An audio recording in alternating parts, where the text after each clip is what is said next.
கிறிஸ்துவுக்குள் அன்பான கர்த்தருடைய பிள்ளைகளே, இன்றைய வேத வசனமும் ஜெபமும் யோனாவின் புஸ்தகம் 4ஆம் அதிகாரம் 11ஆம் வசனம்.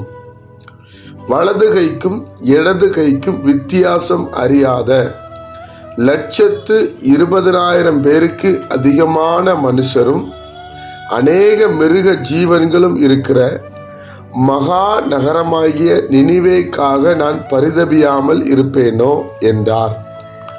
என் அன்பு கர்த்தருடைய பிள்ளைகளே, நம் ஆண்டவர் நம்முடைய கஷ்டங்களையும் வேதனைகளையும் கண்ணீர்களையும் பார்த்து பரிதபிக்கிறவர்.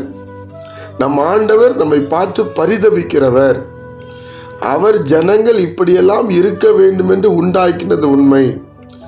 மனிதனுக்கு சுய அறிவு கொடுத்ததுனால, மனிதனுக்கு அதிகாரத்தை கொடுத்ததுனால சில நேரங்களிலே நாம் நம்மை கெடுத்து போடுகிறோம். தேவனுக்கு பிரியமில்லாது வாழ்கிறோம். தேவனை மறந்து வாழ்கிறோம். மற்றவர்களை துன்புறுத்துகிறோம். மற்றவர்களுடைய கஷ்டத்தை புரிந்து கொள்வதில்லை. பாவம் செய்கிறோம். தேவன் எதெல்லாம் வேண்டாம் என்று விளக்குகிறாரோ அதெல்லாம் நாம் ஏற்றுக்கொள்ளுகிறோம், செய்கிறோம். இதனால தேவனுடைய கோபம் நம்மேல் வருகிறது. இப்பொழுது தேவன் எப்படியாவது இவர்களை அழிச்சு விடணும், இல்லைன்னா இவங்க இன்னும் நிறைய பேருக்கு தன் கஷ்டத்தை கொடுப்பார்கள் என்று அறிந்துதான் தேவன் அழிக்க முற்படும் போது, இந்த நகரத்துக்கு யாராவது போய் பாவத்தை சுட்டி காட்ட மாட்டார்களா, பாவத்தை குறித்து சொல்ல மாட்டார்களா என்று தேவன் எதிர்பார்க்கிற நபர்தான் ஒரு ஊழியக்காரன். இந்த ஊழியக்காரனும் முதலாவது பின்வாங்குகிறார். ஆனாலும் கர்த்தர் விடவில்லை. நான் உன்னை தான் சூஸ் பண்ணினேன், நீ தான் போகணும் என்று இந்த ஊழியக்காரனுக்கும் பலவித நஷ்டங்களையும் பலவித சோர்வுகளையும் கொடுக்கிறதை நாம் இந்த வேதத்தில் வாசிக்கிறோம். இந்த ஊழியக்காரனை சுமந்து போன கப்பலுக்கும் சேதங்களை கொடுக்கிறதை நாம் பார்க்க முடிகிறது. காரணம், இந்த ஜனங்களுடைய ரட்சிப்புக்காக, இந்த ஜனங்களுடைய விடுதலைக்காக, இந்த ஜனங்களுடைய ஆசீர்வாதத்துக்காக. ஏன்னா 120,000 பேருக்கு அதிகமான மனுஷர்கள் இருக்கிறார்கள், மிருக ஜீவன்கள் இருக்கிறது, நான் பரிதபிப்பேன் என்று சொல்லுகிறார்.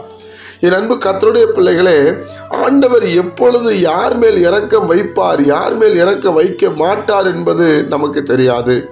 மனம் திரும்புகிற அந்த தேசத்தை தேவன் நினைத்தருளினார். இது மனம் திரும்பக்கூடிய ஒரு தேசம். கூட்டத்தில் 1000 பேர் வந்தாலும் ஒரு 10 பேர் மனம் திரும்பணும்னு நினைச்சிட்டாங்கன்னா அந்த மனம் திரும்புகிற 10 பேரை தான் ஆண்டவர் டார்கெட் செய்வார். என் அன்பு கர்த்தருடைய பிள்ளைகளே, அவர் பரிதபிக்கிற தேவன்.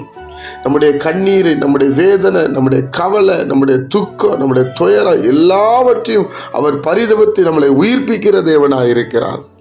கலங்கி போகாதிருங்கள். இந்த வார்த்தை சொன்ன உடனே, யோனா பிரசங்கம் சொன்ன உடனே வேதம் சொல்லுகிறது, அவர்கள் மனம் திரும்பினார்களாம். ஆமா, ஆண்டவர் அழிக்கலைங்க.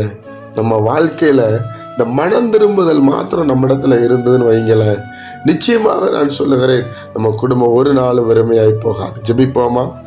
பரிசுத்த நல் பிதாவே, உம்முடைய குமாரன் இயேசு கிறிஸ்துவின் நாமத்துல நாங்க வருகிறோம்ப்பா. நீ நல்லவரும் நன்மை செய்கிறவருமாய் இருக்கிறேன்.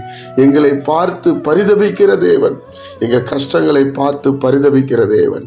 இந்த நாளை எங்களுக்கு நீர் ஆசீர்வதித்து தாரும். உம்முடைய சமாதானம் எங்களை ஆளுகை செய்யட்டும்.